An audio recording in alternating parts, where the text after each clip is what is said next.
Hey guys, we're back to taking this engine apart. This is like part 3, and today we are going to try and tackle this tank, which I said in the past 2 videos we were going to take out. Well, this is the one we're doing it, so yay. And then we're going to work on the power steering pump, get that off, and the alternator, and maybe some other things that are, we'll call them easy things to reach and get to. Also, probably going to take this bracket off because it's only held on by, looks like 2 bolts there and there, so we're just going to take that off. And yeah, eventually we're going to get that taken off and painted up and cleaned up. Also, I want to run this idea by you guys. The fuel rails on here, I'm going to be reusing them because I don't want to spend $700 on just new fuel rails. So I don't know if anybody's ever done it, but maybe bring it to a shop where they work with metal and polish it and make it nice and shiny and sparkly. Ooh. If you've ever done it or just cleaned it up or painted it, you know, give me some ideas. But I kind of think with the red valve covers and the red strut tower brace and with the black intake manifold, like a chrome finish on that fuel line would look cool. So let me know if you guys have ever done it. So anyway, I've gone ahead and taken out the cold air intake. Is just a bracket, the mass airflow sensor, and the air filter cone. Took that out. I put the bolts back, so it was just that bolt and this bolt holding it in. I may change the intake, but we'll see. Because that intake it's a pain in the ass if you want to change the filter or clean the filter, I should say, because it's a K&N and it cleans up and you put some oil on it. Let me know what you guys think about the intake situation too. I'm kind of leaning towards changing it. Get the one with the box in the corner. Make it a little nicer. So anyway, let's dig into this. Alright, we're here to take out this tank right now. So the only things I can see holding it on are here and here. I don't know how you're supposed to loosen that up, but for some reason I think I remember that pulling out. But that is a T30 Torx wrench, and as far as these hoses go, this one formerly went to the radiator. This one just pulls up. I guess it's an overflow, and that just flops out. And this one goes down to the heater core. And as you can see right here, there's a T in there, and that's where it picks up. So just disconnect that. Pair of pliers, pull it off. That should be all you need to do that. And then underneath there's a little plug. I think that's a level sensor. I'm pretty sure that's what it is. I don't think it's a temperature sensor. That's the temperature sensor. We'll get this thing out of the way and make some room. And yeah, then we could possibly access our ECM. Alright, we're just going to back this thing off. A T30 Torx head. And that should do it.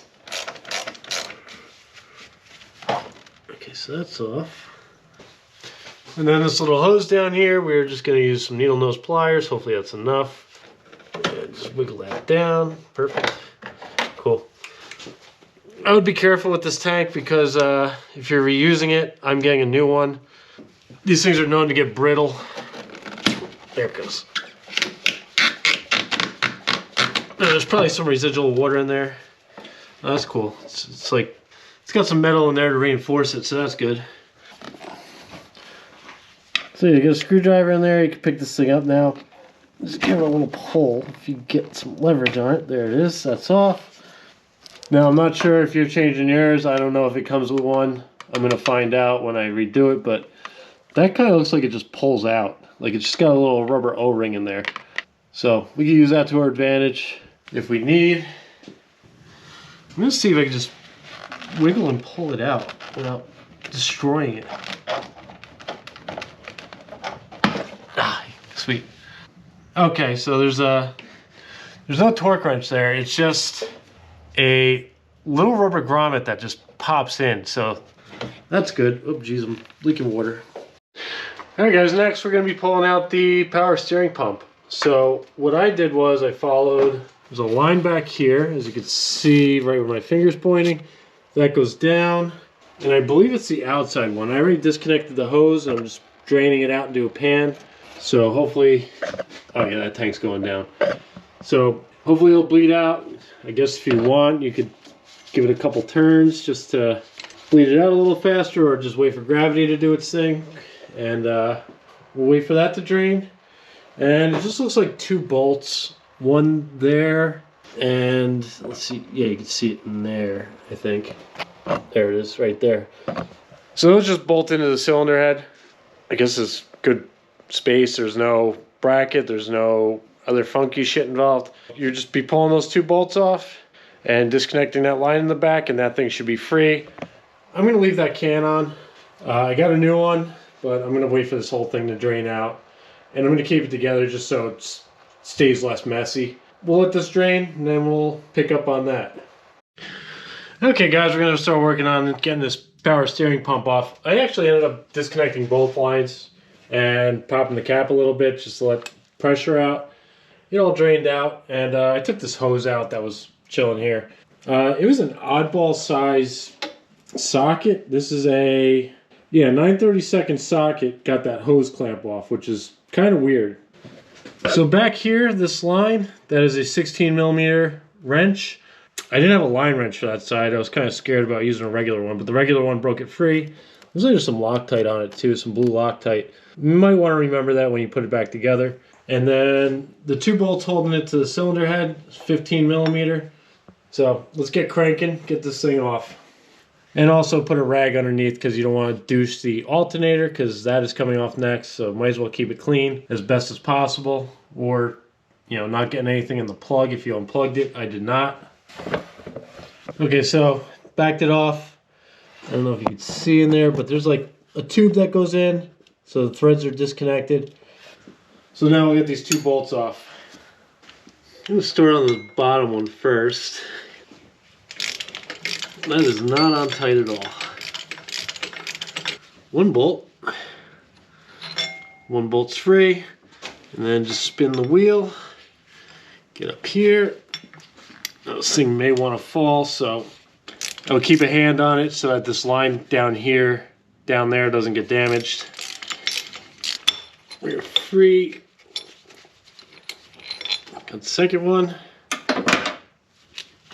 And let's see what we can do here.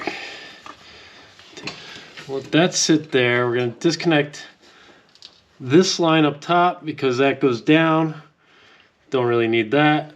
So let's sit this right here for now. Yeah, that thing's tight like your mom. There we go. All right, and now our pump is out with our tank connected.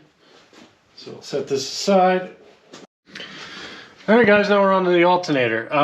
From what it looks like, you have a bolt back here, a bolt here, a bolt down here, and then underneath this idler pulley, there's another one. So you have a total of, looks like 4 bolts.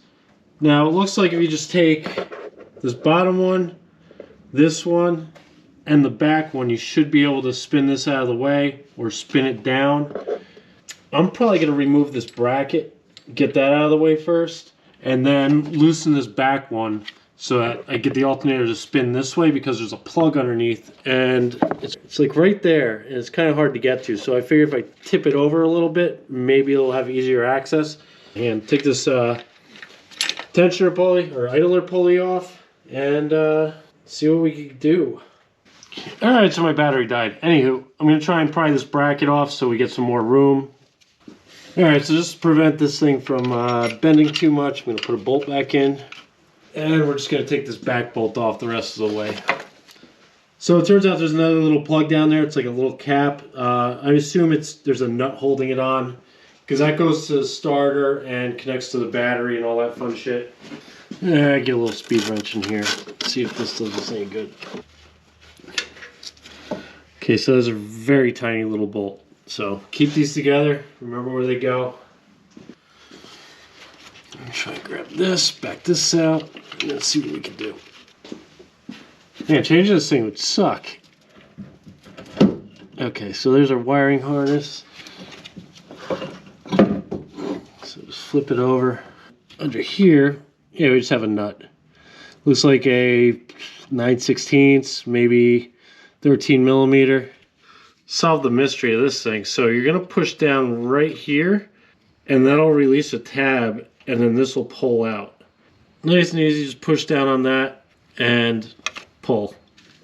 This fucking thing threw me for a loop. Let's see if we get a screwdriver in there, just poke it. So push down. There it is. We're off. Okay, now we'll get this little guy off, and that should do it for the alternator. There it is. Alright, so this is a 12mm nut. Just gonna work this thing off. If I was going the right way, or am I? There it goes. Let's save this hardware. And then this thing should just lift up and off. There we go. Awesome. And we're gonna put this nut back on because I'm gonna try and reuse this again, maybe. Alright, so our alternator is off, and is there anything holding this bracket on? Looks like it'll just pop right off. Just got a bunch of crud on it holding it together. I don't know if I'm going to get a new alternator or not, or see if I can clean this one up. It seems to be working fine. I know I've checked on forums, like, these things burn up. I have 140,000-ish miles on this thing, and this thing's been running like a champ. We'll see. I mean, it's probably worth changing because, as you can see, that thing is a whore to get to. So if you're taking it out, probably just get a new one, especially with this many miles. So I think that's going to be it for this video. So one thing I'll probably do off camera is probably just remove this bracket because that's going to be in our way. Looks like 2 bolts are holding that on. So this little bracket can come off. That's for the back of the alternator. I was going to take this off, but it's connected to this hook, and I'm going to be using that to pull the engine. There's another one in the back corner right there. So when I put the chain on it or whatever I decide to use, that's what I'm going to yank the engine with. So yeah, that's going to be it for now. In the next video, probably going to attempt to disconnect the air conditioning and just flop it over to the side because, like I said, I do not want to discharge it. And potentially start tackling the headers. Now this one's pretty easy to get to. This one, as you can see, there's like a bend in that last tube. That goes around the steering shaft, and it's kind of a pain in the ass to get to. So probably just work on that on the next one, just to strip down the engine a little more before we take it out. So it would be headers. I'm going to get the oil drained out, get the air conditioning disconnected from the engine, and that seems to be it. I think there's just like 1 or 2 plugs left on the back, one for like oil pressure. Then we'll make some headway and get this thing out. Still have not found a master cylinder. These things are impossible to find, so I think I'm going to have to go the remanufactured route. I was trying to see if Willwood or somebody made an aftermarket master cylinder for the brakes, but I can't find anything, so I might have to go dive in a junkyard or go the remanufactured route, because for some reason they don't make these anymore, and it's unfortunate. I mean, I understand that they made this car for 1 year, but I figured like Corvettes and wherever else might have used the same one, but it's not looking good. The 05, 06, from what I'm hearing, it's not compatible, which is annoying. I don't know if I could just change out the brake booster with the 05, 06 master cylinder. I don't know if that'll work. I'd have to do some research into that. So yeah, other than that, that's going to be it for this video. Thanks for watching, and I'll see you guys in the next one.